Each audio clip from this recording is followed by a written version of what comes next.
सभी भक्तों को मेरा प्रणाम। कैसे हैं आप? उम्मीद करती हूँ अच्छे होंगे और स्वस्थ होंगे। आज मैं विश्वकर्मा पूजा की पौराणिक कथा के बारे में बताने जा रही हूँ।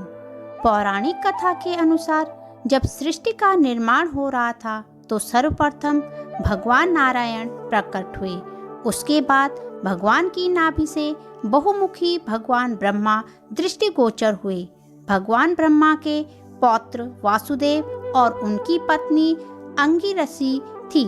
वासुदेव जी शिल्प शास्त्र में बहुत ही निपुण थे।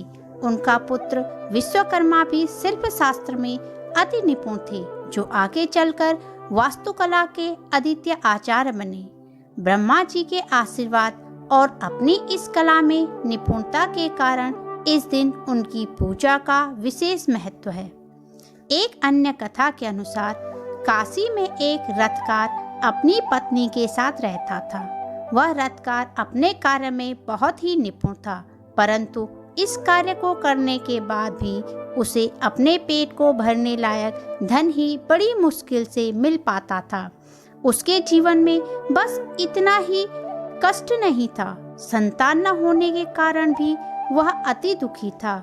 वह पुत्र प्राप्ति के मार्ग को प्रशस्त करने के लिए साधु संतों के पास जाता था, पर कोई लाभ नहीं होता था।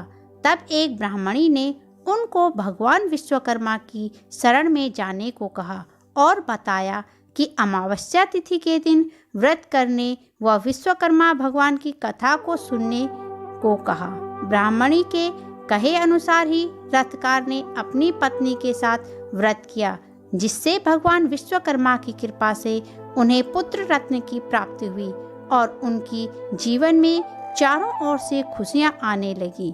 इस प्रकार भगवान विश्वकर्मा की महत्ता के कारण उनके प्रति लोगों की श्रद्धा और अधिक बढ़ गई।